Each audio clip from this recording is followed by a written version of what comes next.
everyone. Welcome back to another exciting session of Tech Talk with me, your host from Tech Jobs Fair. Today, we will be diving into a very exciting topic that has the potential to reshape how we think about our professional and personal growth. So, get ready to take notes, ask questions, and also engage in this transformative conversation. So, I'm super excited to introduce our guest for today, Mr. Julian Wolf. He is a seasoned software engineer, team lead with a passion for system level understanding and adaptable development practices, a staunch advocate of language agnostic programming. Hi, Julian. How are you doing? And thank you I'm so doing much good. for joining us today. Hi, Jeff. Yeah, I'm pretty happy to be here. Thanks for inviting me to this opportunity and to be able to Yes, share my thoughts with the audience. yes. So, guys, if you have any questions or as we go ahead with the conversation, if there's any question that's popping in your head, please feel free to comment down, and I'm pretty sure Julian is happy to answer them all. Yeah. But before we get into the conversation and the session, maybe we could take some time out to, maybe go through your journey so far in the industry. If you could share a little more about your journey so far. Yeah, so before I got into tech, I was actually studying medicine. And while studying medicine, I was quite pained by one of the processes, which is called taking a patient's history. So asking them questions, and there's a whole bunch of repeated questions.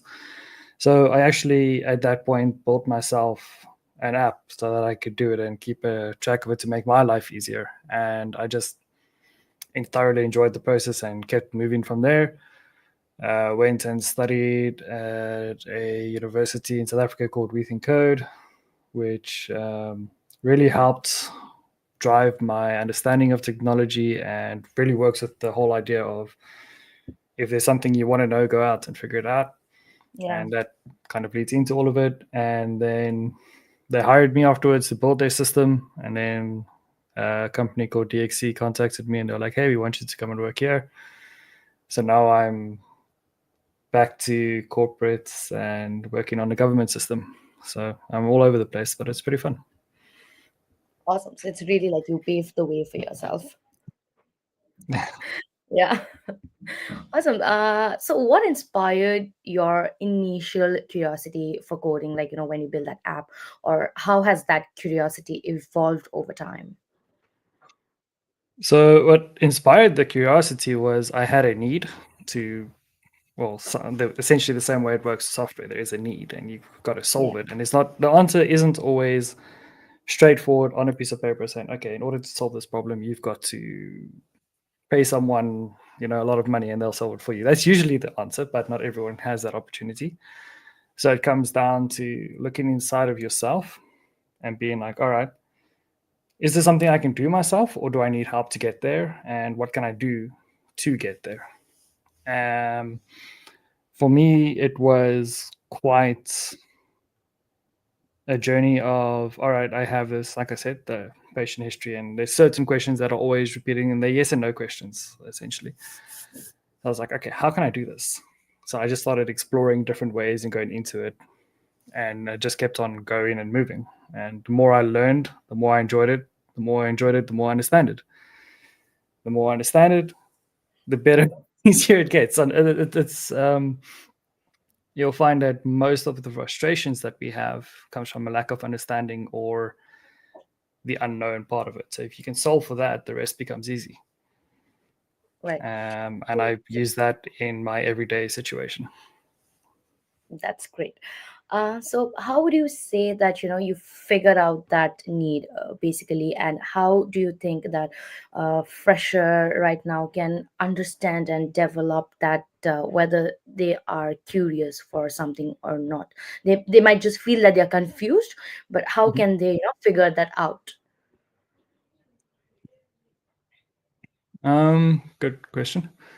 How do they figure that out? Honestly, I'd say just try. There's no reason to. There's nothing stopping you from trying. I mean, in the world of tech, if there's anything that you want to do, you've just got to try it and do it. Yeah. I remember we were in a meeting at my previous company, and the CEO was asking this question to all the business side of things. And I was like, hey, if you want it, we just make it and we do it. And she says, that's how you know you're a software engineer developer, because your answer is, we'll just make it. Yeah. And I think in general with software, that's all it is. It's just like, right, we need this thing that's an idea to be tangible in some way. So we just got to build it, do it. So it comes with a lot of that curiosity of, okay, there's an idea of something. It's either you have one way of figuring it out already, or you need to figure out the rest of the steps. Right. It's always trying and testing. It's like making a new Oh breakfast. yeah, Un- no, Perfect I've shape or anything. I have failed more times than I have succeeded, and that is also key to the whole thing. Is you need to be comfortable with failure. How common is it for you to get the ideas popping in your head? New ideas. New How often? ideas, not as common as I would like, but if somebody comes to me with a problem, my brain immediately starts working on a solution of some kind. And then as the problems come out, or as the problem statement comes out, uh, the ideas keep changing and Yeah, yeah, molds to what the client or what your idea actually needs or wants to be. And right. then questions form, and then you ask questions, and then through that communication process with whoever needs the product, you can end up getting to a solution. I'm mostly into that problem solving mode. It's almost instant. It's not always a good idea to just immediately be like, oh, I've got an idea for this, because you might miss something along the way. So you Yeah, always want to take a step back and just double check it. yeah, Like absolutely. wait for, I don't know, maybe a day or two. Okay, not that long. Sometimes it's, you got to do it quickly, like if it's Yeah. production issues. But yeah, get that solution. So, how can developers balance the need for mastering core skills or exploring emerging technologies and trends in order to keep themselves, updated? So this Or is so the reason why I like this question is, and there's I see this more in the front end community with all, every week there's a new JavaScript framework. Every week there's something new with JavaScript. It is Mhm. always moving faster than we can keep up with the technology in its current situation. Yeah. So what I would suggest, and this is pretty much what I use in my own sort of way, is like, okay, I've got an idea of something I just want to build to try and learn the language. Mhm.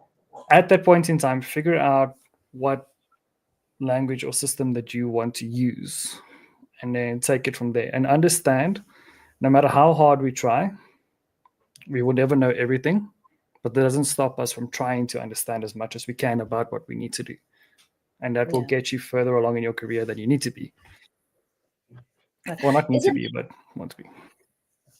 is it something like when an individual gets comfortable with a language, so do they really stick to it, or because like you mentioned there's always like new language coming up, right, with the trend and everything, so is it good trying that out, or is it good sticking to what you excel at?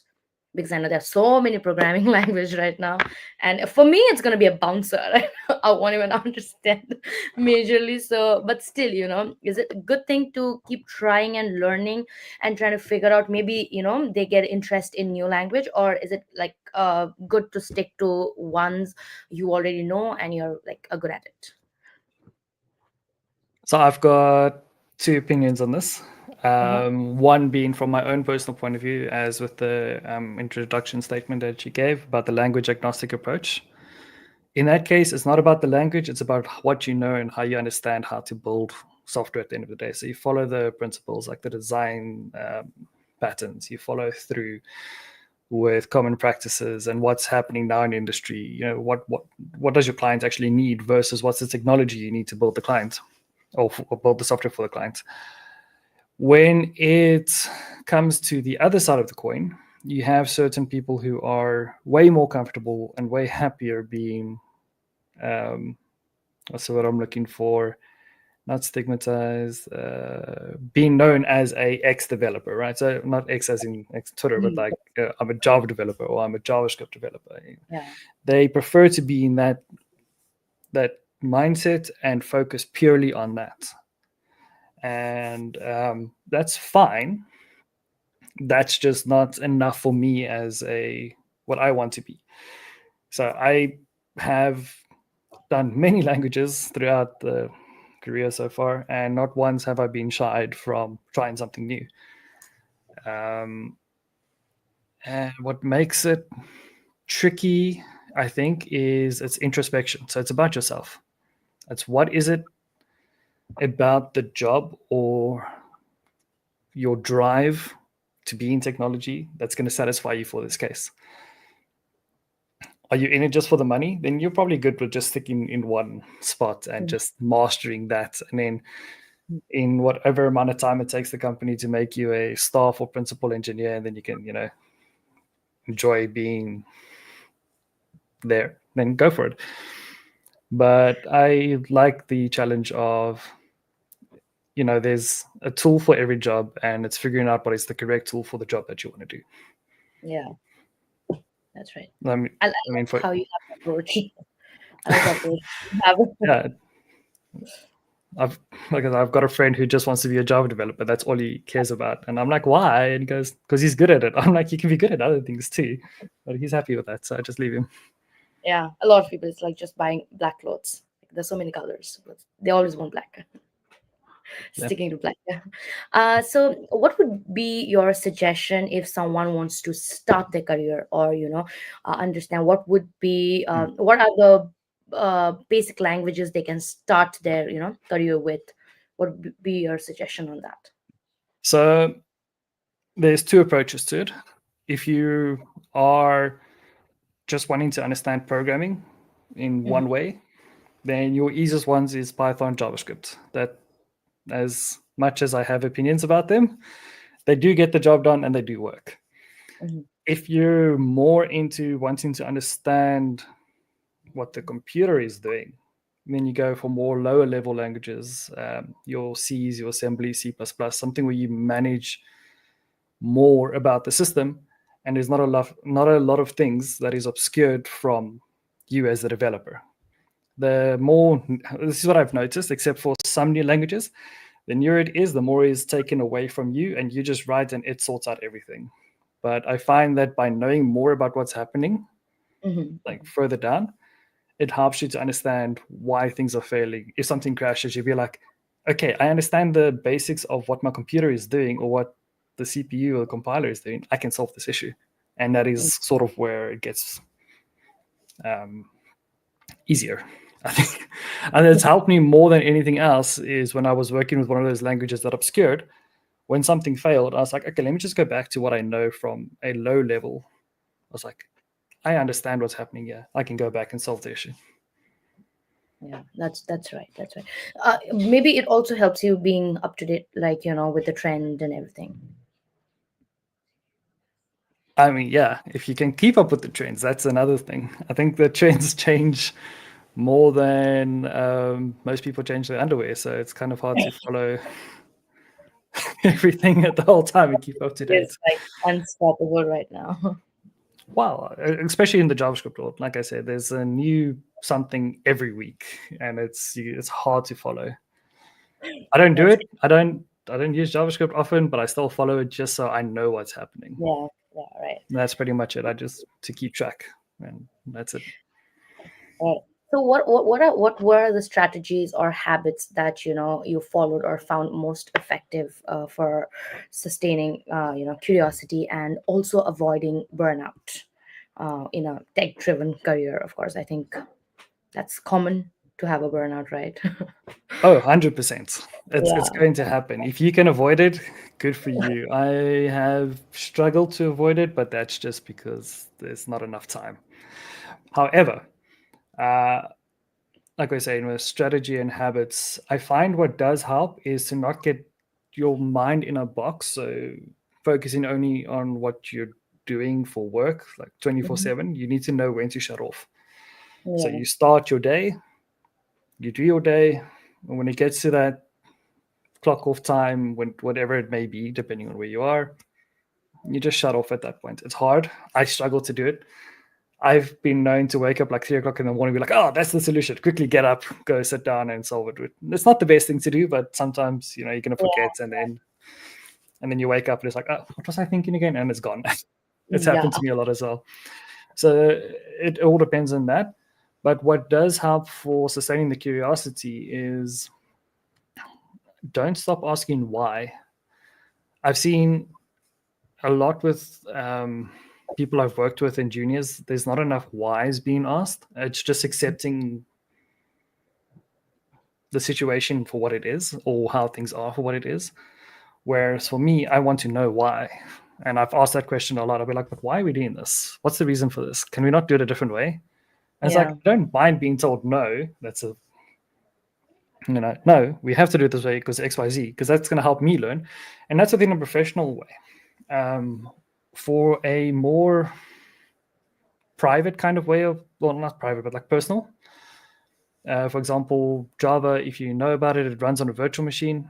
And I rewrote the basics of the virtual machine in another language to learn it and to understand how things work, just for the Okay. sake of how and why. Yeah. I wanted to know. It serves me no purpose in my professional career. It serves me no purpose to anybody else, but I can say I understand how it works. So Yeah. there's that aspect to it, right? And that might help me one day. And I might not have gotten to that point yet, but I find that helps me is that by not sticking in the narrow zone of just, okay, my work is come in and I don't know, let's say you're working on a website. I don't know. Everybody works in a different aspect of the world. It's quite hard to just say, generalizing here. Yeah. It's like, okay, I've got to come in. Somebody's going to tell me, QA is going to tell me, hey, this doesn't work. And then my whole life is just like, okay, QA me, fix bug. QA me, fix bug. And like that's going to get repetitive and that will lead to burnout if you do not try to just keep your mind open and do more things besides what your work requires of you. Yeah. True. That's interesting Yeah. to know. So, there must be like whenever it comes to workplaces or communities, um, they must be an environment which is like very comfortable to work with. Or how can these workplaces foster an environment that encourages continuous learning and experimentation, and not just having them in front of the camera and just coding and coding and coding and giving them bugs Yeah. from the websites. Yeah. Uh, yeah. It's, I think from my opinion in the matter, because this is a very opinionated answer versus Definitely. an answer that I have actually, well, in environments that I've actually seen, is that companies need to give the developers the time. And this is hard by all means. I mean, clients have deadlines, right? And you only have so much time to do something. But there needs to be dedicated time somewhere along the line where you can say, hey, developer, today's your day to, I don't know, do something. Just do something. Make something, either with the language that you're doing now or pick up something else and just go for it. I mean, you can't just imagine not trying to do something like without outside of your project. Because I mean, granted, your project is one thing, but if you can go and figure out other things and learn how to do other things, it will make your personal and your um, not private. Personal is private. What's the other one? If words are escaping me, this happens a lot as well. Uh, Professional. That's the word. Your professional life to your private life. Um, you'll find that the similarities start to come there. It's like where you can sort of overlap and bring in those experiences versus what you've done just for sake of it to Yeah. your what you actually need to do. And within the tech world, anything that you've gained as experience, you'll find sooner or later you're going to use it again later on in life within your work. Just the other day, I was pulling out some knowledge that I learned a few years ago, and I was like, "Oh, okay, I could use this here. Let's use it." It's like I never thought I'd have to use it again, but here we go. um, so that does happen. For the company I'm at now, for example, they give us 1 day a month to do learning on like our internal university type of situation. What I prefer to do is some parts during my day when I'm working on the features Hmm. I need to work on is have a look at it and see if there's not something I can try to either Yeah. make it better or different or add in some um, spice, I guess is one word, without causing too much chaos. Because if you do that too much and you put in really bad things, your senior is going to tell you, hey, what are you doing? We don't want this in our system for XYZ reason. And you want to keep that within limit. But there's nothing wrong with writing it, removing it afterwards, and then doing it a different way. Because the only way to get through things is to try, iterate, see why it fails, see why it's a bad idea, learn from it, do something better. Yeah, I think it's And important to have that space, where mm, you can maybe get a time to think something out of the box, or maybe work on your creative block. A lot of times, because it's still working from the mind, your thought. Because if you want to try something out, something new out, it's still your creativity. So it's really important to declutter your mind, and then help that creative blockage get removed from your head. So I think, yeah, exactly. that's important. And that also helps them, like you said, learning and understanding themselves better, and how can they make, for example, the professional outcomes better by working on Mhm. themselves, right? So yeah, that I think is really necessary and helpful for the developers. I think we should have like a national developers day announced every month. Every month, Once twice a a month, month, twice a twice, month. twice a Yeah, month. always on a Friday. Awesome. So, I just have one last question for you right now. Mhm. Is I mean, there might be a follow up, but you never know. So, in your experience, how does curiosity drive innovation? And if you could share an instance where your curiosity led through, a big breakthrough, basically. Yeah, so at my previous job, we had to, well, one of the things I had to do was be able to grade students' projects. And it's all programming projects, and we had to build a system. And it was entirely my brainchild. I had to come up with this whole crazy system. And I went through 16 different versions of the same sort of ideas, or different ideas, or mutations of the ideas, to get to the final results. And it goes within the point of like, I just kept trying and asking why. It's like, why am I doing this way? Can I not do it this way? And keep going, keep researching, keep doing more things. And at the end of the day, chances of me ever building something like that again, like I was saying earlier, like you might not ever use it again, but you've learned a lot from it, and you can use it for something else. True. And what happened was we used GitHub Actions to build our software and get it deployed onto the server somewhere. And I was like, okay, so we have these contained machines that can run code, and we can evaluate what they produce. So I was like, can I leverage that? And that was sort of just this crazy idea. Mhm. And I even say it now to my team that I work with. I'm like, hey, I've got a crazy idea. And they just all sigh and they go, oh, not again. Why? Why do you always have these crazy ideas? So just bring out the crazy ideas and just work with them. There's no reason why the crazy idea shouldn't work unless, Yeah. it's really bad. But always try it, see how it goes, and take it from there. Yeah, that's true. I mean, learning never fails you, or it never. It always comes handy, no matter now or in the future. It comes handy, like whenever you learn something new. That's why it's called Mm. learning. Yeah, I exactly. guess. Yeah. Continuous learning. Yes, absolutely. I mean, it's not a failure. It's either useful or it's a learning, right? So it stays in Yeah. your memory. You can, like you said, like you use something from your past learning, so it's gonna be helpful. Great. I think we have one question here from one of our viewers, Ryan. He says Yes. he would like to know your feelings or thoughts on learning through teaching or mentoring others. Yeah, so I find that by mentoring or teaching others, it really solidifies what I know, and I can see when I have a gap in something, which has happened. But what I really enjoy from it is seeing them grow. And Ryan Mhm. is actually one of them as well. He was one of my mentees when I was still at Oh, studying as a student. And I've seen him grow where he goes. It just makes me immensely proud to see. It's like, hey, I helped with that. I helped with his journey. I helped get him where he is, even if it's in a small part. That mhm. is fulfilling for me, and I'm hoping that with these last 5 questions, it helps along the way as well to someone else. Absolutely. And that really is what I think my big goal is at this point, is with my team that I'm working with now at the company, with whoever I can, it's just support where I can, help them where I can.